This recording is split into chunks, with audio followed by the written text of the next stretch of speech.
Hello again, Gooners, and welcome to the Loose Cannon number 44. Get those night goggles on. I haven't got them on, have I? But it is night time as I'm doing this vlog, whatever I want to call it. I still haven't decided yet. But what's on the agenda? I'll tell you. I'll tell you the quiz question last after I run through this agenda very briefly. It's so disorganised, more disorganised than normal. Wait, before I do anything, I've just got to say this. Red card for the disliker, if you're still there. And if not, well, I'll give green cards to everyone else. Yeah, there's my library card. Do with it what you will. I can't do anything with it. It's expired. But anyway, let's move on. Transfer news, first of all. Santi Cazorla. I'm going to tell you a bit more about that. Some slight developments. Ayew, or Dede, as he also likes to be known as. Could that be happening? Nuri Sahin, is there any news on that? You'll find out soon. Mamadou Sakho of Paris Saint-Germain. What about him? Could he be coming in? And then, of course, there's... I've got something to say about Omar Kaddouri, who's also been linked with us. And Victor Wanyama, also. Going to talk about all of those possible transfer targets. What else am I going to talk about? Diaby, is he history? Some people might want him to be, but is he? I will answer that. A little bit on Robin van Persie. I won't overdo it, I promise. Could there be a swap deal in the offing? He says, hopefully, perhaps hoping he's going to attract a lot of traffic to this YouTube website. It's one of those concocted ideas, I'll warn you now. But then, is that any different to what you're reading in the newspaper? I suggest not. Theo Walcott, could he be on the way somewhere else? A bit of a far-fetched story, this one, and I didn't make it up, I promise. And what about Nicholas Bentner? What's he up to? Going to discuss him very, very briefly as well. But first of all, the main thing on the agenda, first of all, is the quiz, of course. The quiz, I almost forgot. Right. No, sorry, not when. That's not the question at all. It's who. Who was the last team that we played in the Champions League at Wembley? That's the question. I'll tell you the year roughly. It was after we won the double in 1998. That's going to be the reading selection from Steve Stammer's official biography of Arsenal. I'm going to read a little bit about what happened when we played at Wembley against a certain team. And I'm asking you, who was that certain team? What was the score? And who was suspended? Major first-team player missing for that game. So, without further ado, I'm going to discuss the pre-season friendly, the most recent one against Kitchee. Very strange name, of course. They are the champions of Hong Kong. Are they any good? Well, on that showing, they looked as good as us. They got a 2-2 draw. They kind of deserved it, really. We looked fragile at the back, as Arsene Wenger admitted afterwards. Perhaps he'll go out there and buy a defender, you might think. No is my answer to that, because we've got Koscielny, Per Mertesacker and Bakary Sagna all waiting at home to play football. One problem, though, Sagna's sort of injured, right? And I don't think he's going to play in August. Possibly at the very end of August, but I doubt it. We won't see Sagna in action till September. Once again, Arsene Wenger very loath to open up that purse of his. I'll tell you what, though, some good performances.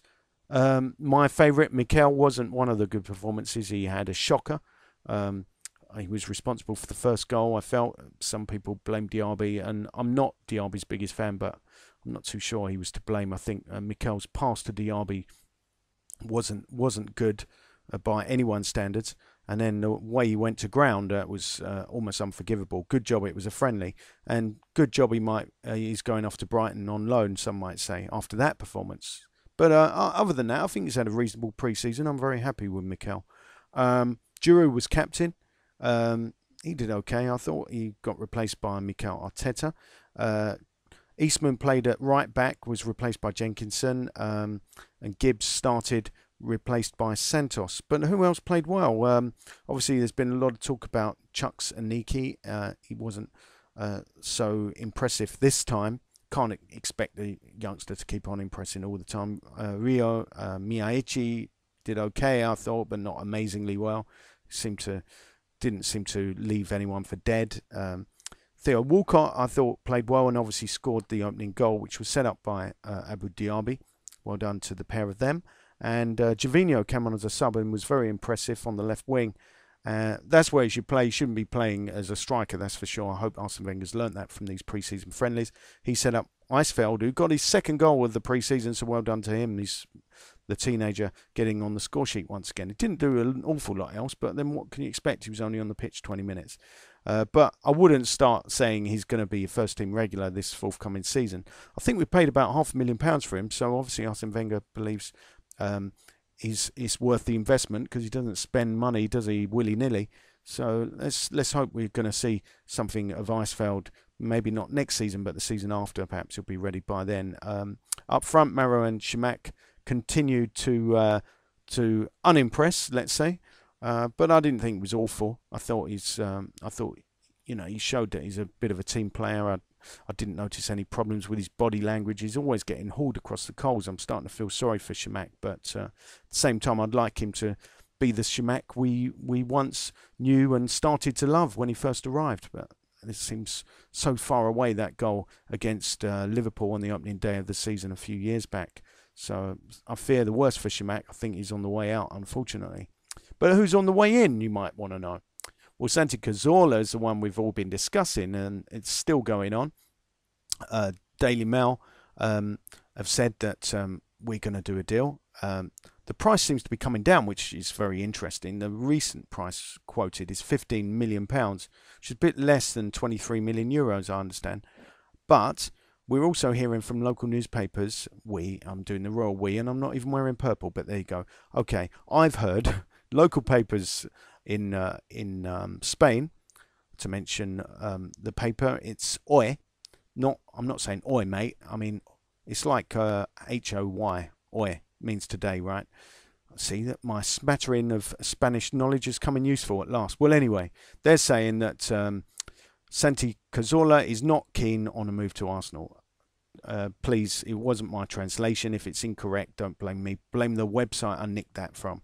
Anyway, this deal could all be scuppered, of course. We all know this by the power void going on at Malaga. But if there is a power void, then who made the decision not to take him on tour? That's the question I'd like to know the answer to. And unfortunately, the media sources haven't told us that. But anyway, many people, many respected journalists expect us to sign Cazorla, and I don't want to argue with them. I think it's quite possible. The way Arsene Wenger was very coy about it suggests to me that there is smoke that's caused by a fire beneath it, for a change. Anyway, who else are we bringing in? There's a recent story, and really this is quite incredible, and I don't completely believe it, that we might sign Andre Ayew, who's known as Dede, the Ghana international winger with 40 caps and 4 goals, currently playing for Marseille. He has an €18 million release clause in his contract. So I suppose the thinking goes, if we can't get Cazorla, we could make a move for Ayew. He's only 22, so he's a decent age, and we could recoup that €18 million if indeed we have to pay that much, and I think we will, because he's under contract till 2015.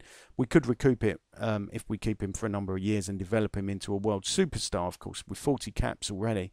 He's well on the way to becoming that already without even joining us. And obviously Marseille's a big club, so he'll be moving from one big club to another. So I think it wouldn't be the worst bit of business of all time, put it like that. What about Nuri Sahin? Are we hearing any more on that? The answer is not really, except so many people assuming that deal's going to go through. And then when Santi Cazorla signs, which apparently, according to the Daily Mail, will be Tuesday, it won't just be him. It will be the club will announce a double signing, a double deal, if you like. We'll see. But the interesting thing is an anonymous reporter in the Metro, which is sort of related to the Daily Mail, I think. I think it's related to that newspaper. Claims that we're going to sign Paris Saint-Germain defender, the utility defender who can play at centre-back or left-back. It's Mamadou Sakho of Paris Saint-Germain. He's a France international, 22 years of age, but he's had some problems off the field, which is why I don't believe we will be signing him. He slapped a reporter once, which is probably why this particular reporter wanted to remain anonymous. And what about the other transfer stories that we've heard about already? Have there been any developments, you are asking me? The answer to that is as far as Omar Kaddouri is concerned, no developments, but I saw him in action in the Olympics playing as a substitute. He came on, he's wearing the number 12 for Morocco. He's flattered by our interest, we know that. He came on as a sub against Japan, fluffed his lines, didn't impress really. But he didn't have that long, but he had a chance to score and he didn't manage to do it. And seeing as he's a forward player, we want him to score goals. 5 million euros is the price, apparently. Victor Wanyama, any news on him, you might ask me? Well, yes. Yes and no. There's a lot of news, but I don't believe it's real news. Newspapers running many stories. Daily Mail, obviously, was the first one I saw break that story. Now, the Sunday Times claim that we've watched him, the Celtic midfielder, 3 times in pre-season friendlies. Now, I'd like to know what games they were.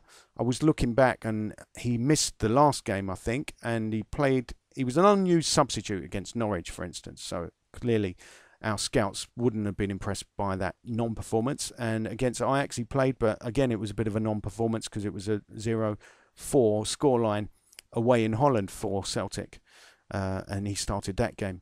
And then what about the price? It's changing all the time depending on which media source you go to. To begin with, I was reading £7 million, and ourselves, Manchester United, Queen's Park Rangers and Stoke were interested. Then I read it's now £8 million and Liverpool and Newcastle have joined the hunt. Now I'm hearing it's £10 million. That comes from a source in Kenya, because he's obviously a Kenyan international midfielder, this 21-year-old. And they've even put down the transfer fee as this. 1.3 billion. Now, I'm not the quietest person, but actually means shilling. So that's the joke of the day gone then, and no one laughed. Don't blame me for that. Anyway, what else? While I'm just musing over that, I'm actually looking for what else haven't I covered. Well, Diaby, what's going to happen to him? Is he going to be history? Well, why are you asking me? I don't know. I think Arsene Wenger will probably try and keep hold of him. It's been run in the Sun. The reason why it's come up is the Sun are running a story saying that Diaby fears for his place. He thinks he's going to be offloaded if he gets one more injury, and clearly everyone's saying that's a load of garbage. But Diaby's career could be over if he sustains another serious injury. Of course, he was more or less put back together a bit like Steve Austin in the $6 Million Man all those years ago in that TV series. And of course, Aaron Ramsey as well has never been the same since that horrific injury he sustained. He was playing for Team GB, of course, and a lot of misplaced passes from Aaron Ramsey. He did some good things too, and I think, as I've maintained all along, we should be pushing him further up the park. I don't like him defending at all. I think he's a complete liability, and I thought so even before his injury, and now it's become even worse defensively, and you can understand why. From an attacking point of view, he does lack a bit of pace, and I'm a bit worried about what we're going to do with Aaron Ramsey, I've got to say. I like him a lot as a player, though. I think he can pass, he can play a killer ball, and that's a great skill to have in the team. So I'm not ready to give up on him just yet. Another player I will never give up on is Theo Walcott. He's on the way to Southampton, laugh out loud. That's according to one report I read. Clearly that's ridiculous. And if we're going to talk in the realm of the ridiculous, why not? Let me indulge myself with this one. This is me making up a story, more or less. Robin van Persie goes to Manchester City, and obviously they're not tight, are they? But they don't want to spend money, so let us have Ayew Sakho plus cash.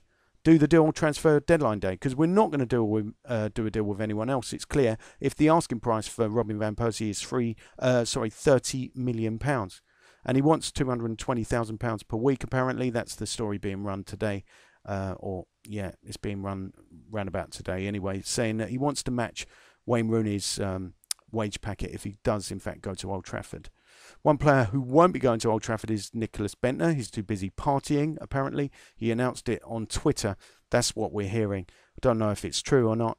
What am I doing? I've gone royal again. Yeah, okay. Nicholas Bentner is partying, allegedly. I don't know that for a fact. I just read it on the internet, and that particular source, I think it was Lady Arse, wrote that or put that on the website. So can we believe it as gospel? I think that website's pretty accurate. It's just as accurate as a lot of newspaper websites anyway.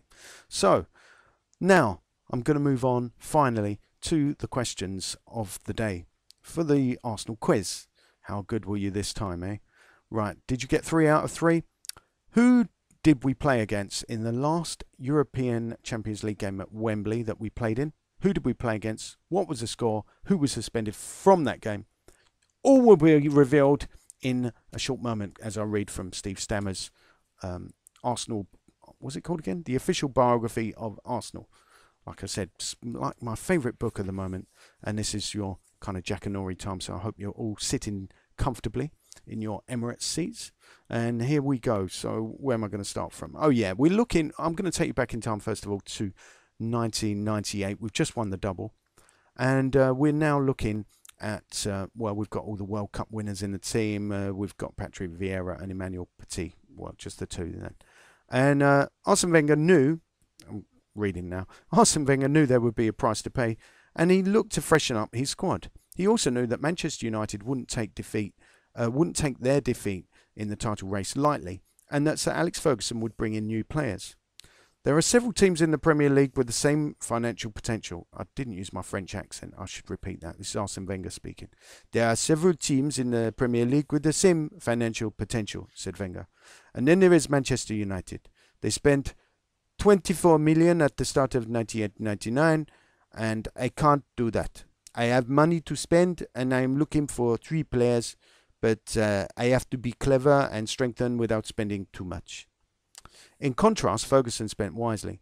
He brought in the muscular central defender Jaap Stam, what a good player he was, and Swedish winger Jesper Blomqvist. Not going to say anything about him. Then he added Dwight York to his front line at the start of the season. Arsenal? Question mark.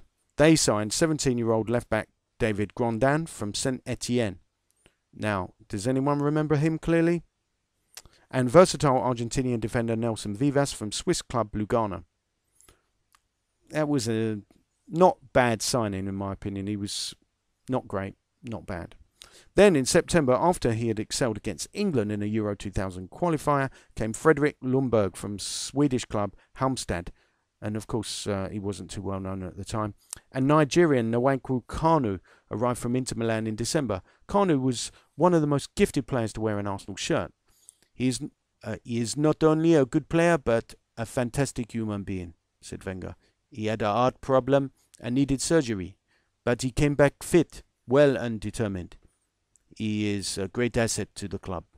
Both Lundberg and Kanu proved to be sensational signings.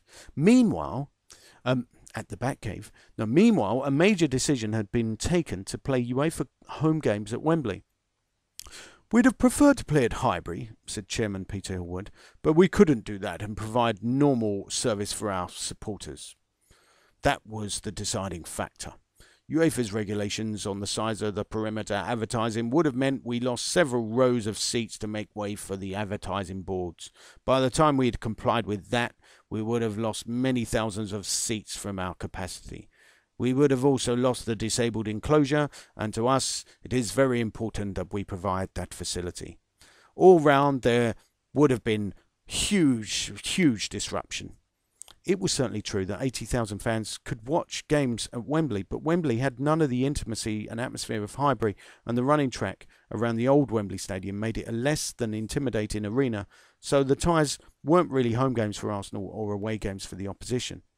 That was to come though. First, Arsenal had to set about defending their league title, and although Marc Overmars and Emmanuel Petit were sufficiently recovered from their World Cup exertions to score the goals to beat Nottingham Forest, there followed a worrying sequence of draws against Liverpool, Charlton, Chelsea and Leicester. That was 8 points dropped, which, as Wenger knew, was too many. Lundberg arrived just in time to play against Manchester United at Highbury and scored in a 3-0 win, but Arsenal was starting to fall behind.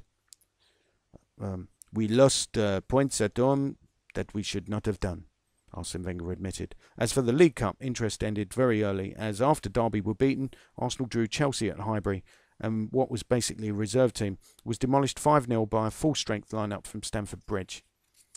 There were disappointments in personal performances as well. Nicolas Anelka, omitted from the French World Cup winning squad, started the season in brilliant form and was immediately recruited by the new manager of France, Roger Lemaire.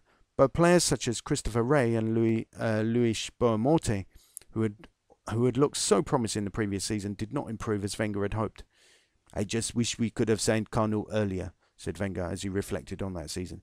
We didn't have him fully fit until February, and every time he came on, he changed the game.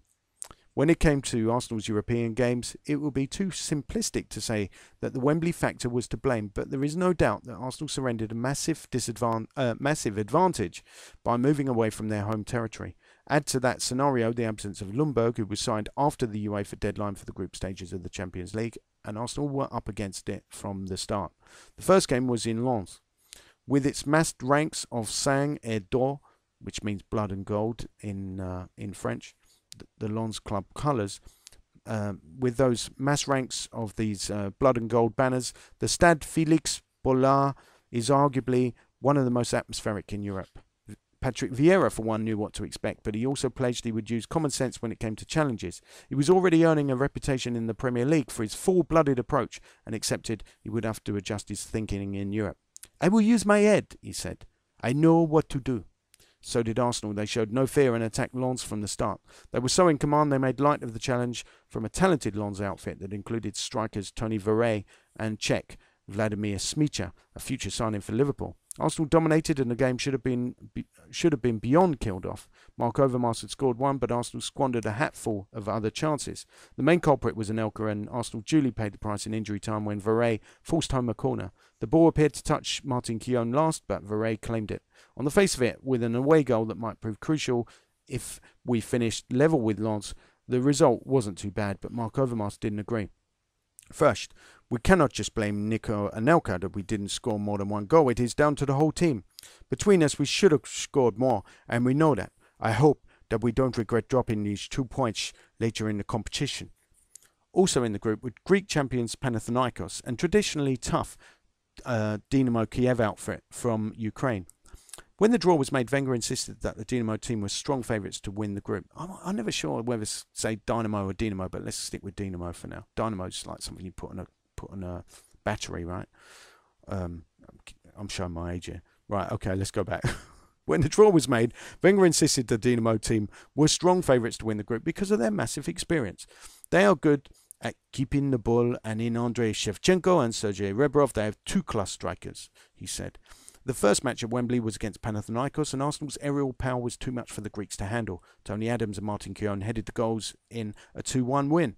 Dynamo lost away in Athens and drew at home to Lens, and after the first round of matches, the group had an even look to it. Arsenal were on top, but Wenger knew there were difficult times ahead, and so it proved in the double-header against Dynamo. The tussle at Wembley was eventful. The Ukrainians didn't seem in the least unnerved by the atmosphere and played with remarkable freedom, with both Rebrov and Shevchenko proving Arsene Wenger's judgment to be spot on. However, the match hinged on one dramatic minute in the second half. Bergkamp had headed Arsenal into the lead, and it looked as though Overmars would double that advantage as his shot rolled towards an empty net. At 2-0, the tie should have been over, but somehow Oleg Luzhny sprinted back to clear the ball off the line. No sooner had the crowd voiced their disappointment than Rebrov forced home the equaliser. In the second leg in Kiev, Arsenal were well and truly put in their places. Kiev hit irresistible form. The cause wasn't helped by Wenger being forced to field a depleted side. Adams was injured, as were Overmars and Anelka, and it was clearly a game in which Bergkamp would not be able to play because of the distance. Of course, he was a non-flying Dutchman. Dynamo took full advantage with goals from Rebrov, Alexander Golovko, and Shevchenko, giving them an emphatic lead. And although Stephen Hughes pulled one back late on, qualification from the group was now looking in jeopardy. Arsenal had to win. Here comes the quiz question answer. Arsenal had to win their last home game against Lens at Wembley. Nothing else would do, and they failed. Again, Arsenal were hit by injuries that ruled out Patrick Vieira and Dennis Bergkamp, and Tony Adams only lasted until half-time. And here's another one of the questions. I asked you the answer to this one. Who was suspended? And the answer is Emmanuel Petit was suspended. Lens, playing with the same kind of impressive fluency that Dynamo had shown, won 1-0 with a goal from Mikhail Dubev.